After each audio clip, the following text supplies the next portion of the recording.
Gostaria de estar lendo aqui uma porção das Escrituras, no Evangelho de João, no capítulo 7, no versículo 37, nos diz assim o texto bíblico: E no último dia, o grande dia da festa, Jesus pôs-se em pé e clamou, dizendo: Se alguém tem sede, que venha a mim e beba. Quem crê em mim, como diz a Escritura, rios de água viva correrão do seu ventre.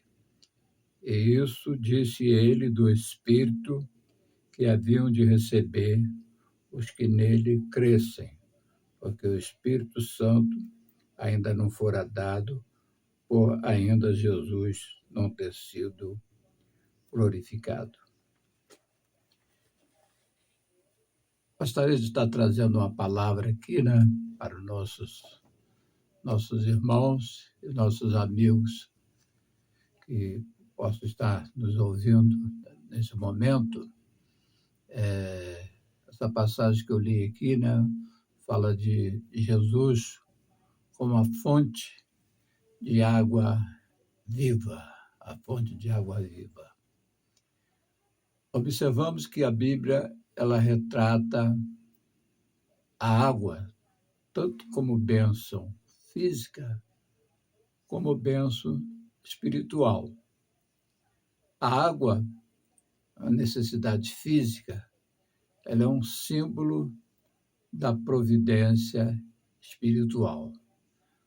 Nós temos observado ao longo das Escrituras, sempre quando o povo de Israel, o povo desobedecia a Deus, Deus não mandava chuva, e eles experimentavam um caos assim, em relação à colheita, E quando eles estavam na obediência a Deus, Deus mandava a chuva ao seu tempo.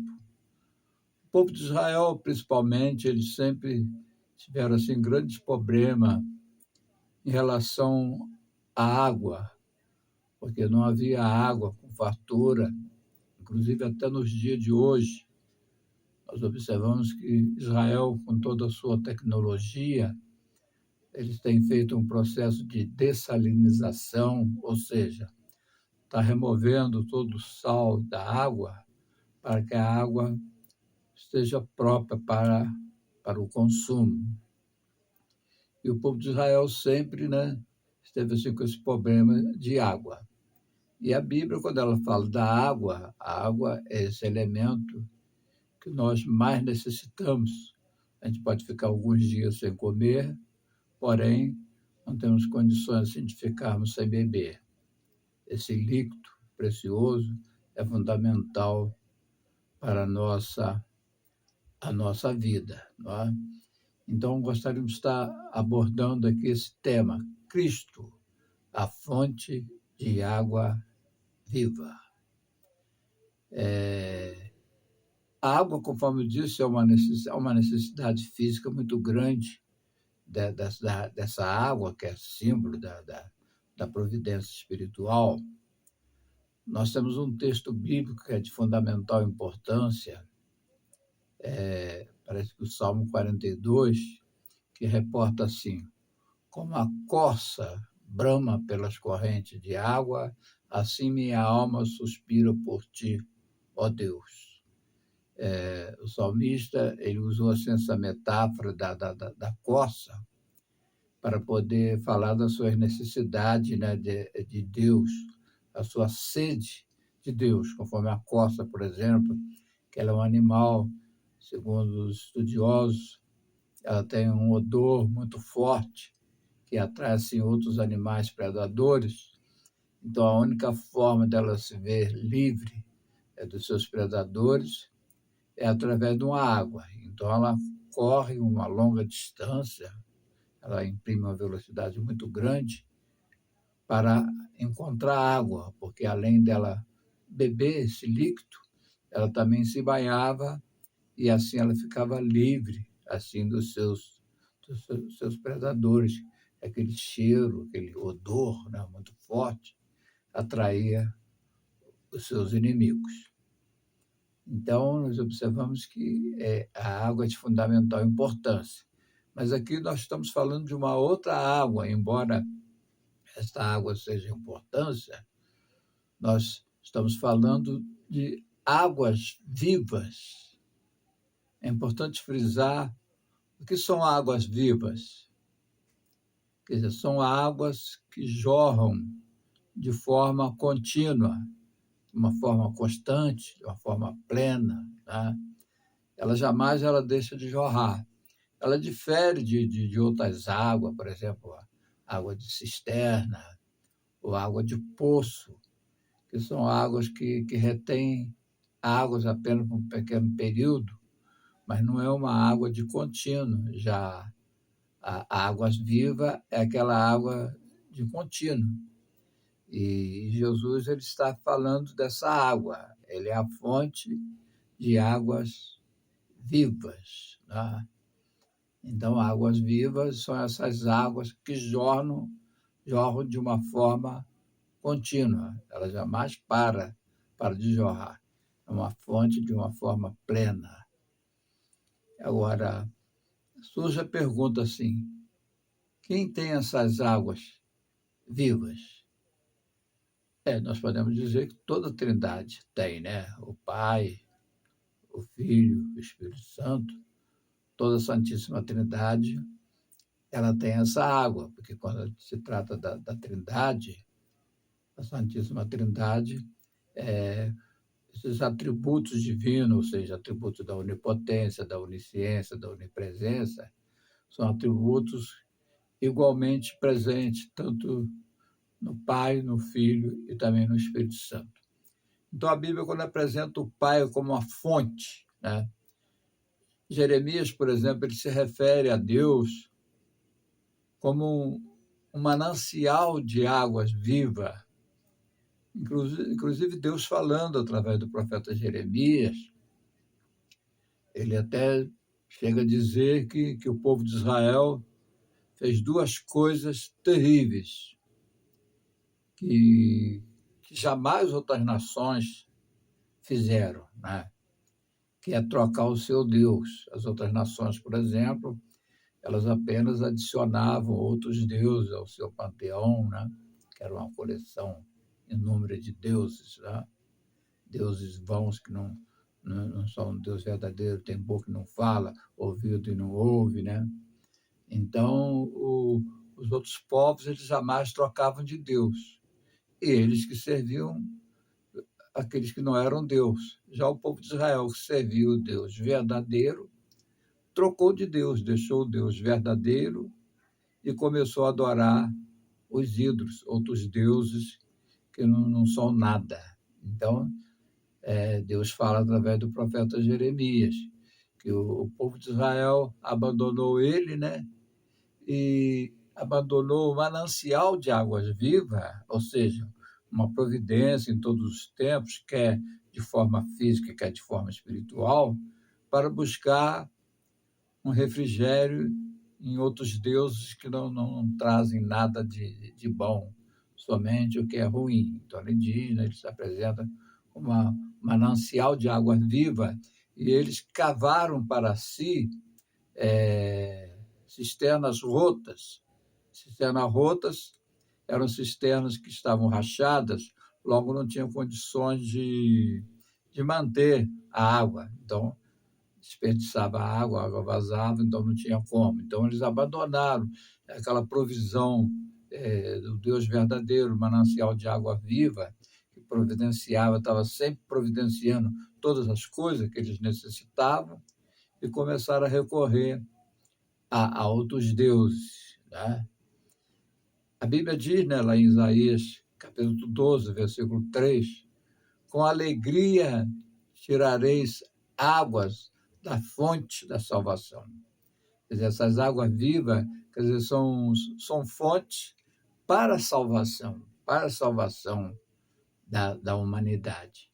Quer dizer, em Deus há um manancial da vida. Quer dizer, esse manancial da vida encontra-se somente em Deus, né? Jesus também ele se apresenta como água viva, né? Naquele diálogo da mulher samaritana, quando Jesus vai para a Galiléia, ele passa por Samaria, né? Os samaritanos odiavam os judeus, sempre quando um judeu tinha que se dirigir para a Galiléia, eles davam uma volta para não passar dentro de Samaria. Jesus passou por Samaria, até ele disse, é necessário passar por Samaria. Então ele encontra-se com aquela mulher lá no poço, que foi para a água, e aí Jesus, no início do diálogo, ele pede de beber. A mulher fica assim um tanto abismada, porque os judeus não dialogavam, não se davam com o samaritano. Aí disse para Jesus, como sendo tu, judeus, pede a mim de beber, que sou samaritana? E aí Jesus vira para ela e fala, se tu conhecesse quem é o que te pede água, tu me pediria e eu lhe daria água viva. A princípio, a mulher não estava entendendo, estava pensando que Jesus estava falando tão somente de uma água material. Ela falou assim, então dá-me dessa água, eu não vou precisar mais voltar aqui para dessa água. Jesus falou assim, não, aquele que beber desta água, apontando para a água daquele poço de Jacó, volta a ter sede. Mas aquele que beber da água que eu lhe der, jamais terá sede. Então, Jesus apresenta a mulher como uma fonte de água viva, né? Quer dizer, em Deus há um manancial de água viva, né? Jesus também como água viva. O Espírito Santo também, né? A pessoa que recebe a Jesus como Salvador, logo ele recebe também o Espírito Santo em sua vida. O Espírito Santo funciona na alma dele como um rio, dando a ele capacidade e agindo nele como um rio que passa a jorrar na vida de outras pessoas. Isso acontece realmente com os servos de Deus, depois de ter aceitado Jesus como Salvador, né? E nascer de novo, nascer da água do Espírito, quer dizer, é criado nele uma fonte que jorra para a vida eterna e atrai também, jorra para outras pessoas também que estão à sua volta. Agora surge a pergunta, né?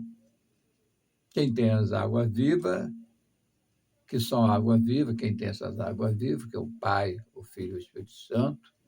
Agora surge a pergunta, como obter essa água viva? Para se obter essa água viva, ela tem que ter sede de Deus.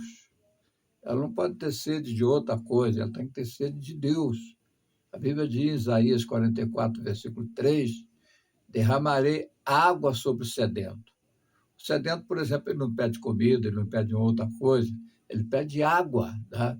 E aí Deus derrama sobre ele essa água que jorra para a vida eterna, que salta para a vida eterna. Então, ter sede de Deus. Deus derrama essa água sobre o sedento. Vindo também as águas, Jesus ele diz, né, assim, quem tem sede, vinde as águas. Quem tem sede, Jesus dá essa água, né? Se alguém tem sede, venha a mim e beba, tá? Beba desta água. Então, se alguém tem sede, logo deve ir a Jesus. Crendo em Jesus, tá? Jesus diz lá no capítulo 7, versículo 38 de João, quem crê em mim, como diz as Escrituras, rios de água viva correrão do seu ventre, né? Então, é uma coisa impressionante. A pessoa, quando crê em Jesus, né, tem aquela confiança no Senhor, que Jesus ele é o único instrumento enviado por Deus para a salvação da humanidade. Aquele versículo conhecido, Deus amou o mundo de tal maneira que deu o seu Filho para que todo aquele que nele crê não pereça, mas tenha a vida eterna. Então, Jesus oferece essa água viva, né? Desprezada, descartada pelo povo judeu, né? Que rejeitaram o manancial de água viva, agora Jesus vem e apresenta, né, como aquele que tem essa água viva, essa água que jorra para a vida eterna. Agora, último ponto aqui que a gente gostaria de estar abordando. Qual o resultado de beber dessa água viva? O próprio Jesus ele responde: quem bebe desta água nunca mais terá sede, ou seja, ele não terá mais sede espiritual.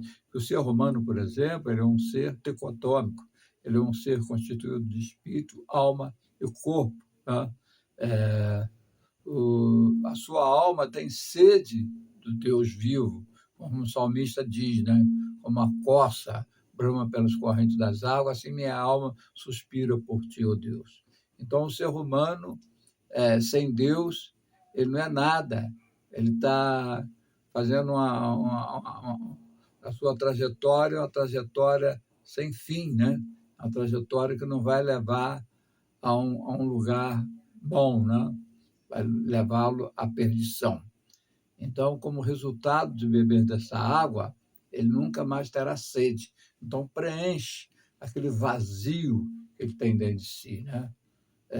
Um determinado autor ele diz que, através do corpo, nós temos contato com o mundo à nossa volta, através da alma, nós temos contato com nós mesmos, e através do espírito, nós temos contato com Deus. Então, essa água que salta para a vida eterna, então, logo, a pessoa que experimenta dessa água, ela passa a ter uma provisão espiritual. Ela já não vive mais sem esperança, porque o apóstolo Pedro diz que o Senhor nos regenerou para uma viva esperança. Inclusive, essa regeneração é através da água e do Espírito. Jesus vira para Nicodemo e fala assim: aquele que não nascer de novo, aquele que não nascer da água e do Espírito, não pode ver o reino de Deus. Então, a pessoa que experimenta dessa água, ela nunca mais terá sede. Quer dizer, torna dentro dela uma fonte que passa a jorrar pela vida eterna. E depois ela experimenta a renovação espiritual. Beber dessa água é receber o Espírito Santo e os seus frutos. Jesus diz, né, lá em João capítulo 7, que aquele que crer nele, né, ele vai receber o Espírito Santo adentrando naquela pessoa que aceita Jesus, então ela passa da morte para a vida, né? Então ela partiu dessa vida agora para uma vida eterna. Ela sabe que ela vai viver eternamente. E agora, para concluir, né? Beber dessa água da vida, ou água viva, dentro do contexto bíblico e espiritual, significa receber o Espírito Santo, receber a graça divina, receber Jesus, né? E como resultado, forma dentro dele, dentro do seu interior, né? Uma fonte que jorra para a vida eterna. Então, é uma transformação. Quando ele experimenta dessa água, ele experimenta dentro do seu interior algo diferente, uma coisa de Deus. Ele passa a ser um ser espiritual. O apóstolo Paulo diz que o homem natural ele não entende as coisas de Deus, mas o homem espiritual, de tudo, ele discerne. Então, experimentar dessa água é partir para uma nova etapa de vida, uma vida eterna. Jesus oferece, né? Aquele versículo que diz: Deus amou o mundo de tal maneira que deu o seu Filho unigênito para que todo aquele que nele crê não pereça, mas tenha a vida eterna. Né? João 5, também 24, diz: quem ouve as minhas palavras e crê naquele que me enviou, tem a vida eterna, não entra em condenação, mas passa da morte para a vida. Então é importante a pessoa ter Jesus como fonte de água viva, beber dessa água viva, uma água que salta para a vida eterna. Jamais ele vai ser a mesma pessoa. Quando ele experimenta dessa água viva, dessa água que salta para a vida eterna, ele passa a ser uma nova criatura, conforme Paulo diz, né? Escreveu nos Coríntios, né? Se alguém está em Cristo, nova criatura é. As coisas velhas são passadas e tudo se faz novo. Então, ele vai experimentar essa água para todos sempre. No livro de Apocalipse também, né? Fala desse rio de água viva que flui, né? De Deus e do Cordeiro. Então, coisa maravilhosa. Portanto, amigo ouvinte, você que vai estar ouvindo essa mensagem, aceita Jesus como Salvador, você vai ter ele, né, como uma fonte de água viva, você vai passar uma outra etapa, deixar esse mundo material, esse mundo pecaminoso, mundo que não dá nenhuma esperança, e você vai ter uma nova esperança, né? Nós tem um ditado que circula por aí, né? Que a esperança é a última que morre, mas aquele que aceita Jesus, a esperança dele é de contínuo, porque o apóstolo Pedro diz que nós fomos gerados para uma viva esperança, né? E essa esperança da volta de Jesus. Portanto, amigo ouvinte, receba Jesus como a fonte de água viva. Deixe essa cisterna rota que você tem cavado, que você tem buscado, né? Cisterna rota, assim, no sentido figurado, significa todas as fontes todas as fontes de adoração que a pessoa tem, que não seja Deus, então são considerados cisterna rota, que não traz nenhum benefício.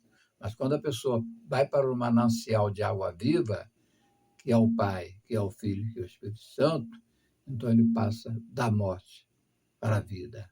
Amém. Amém.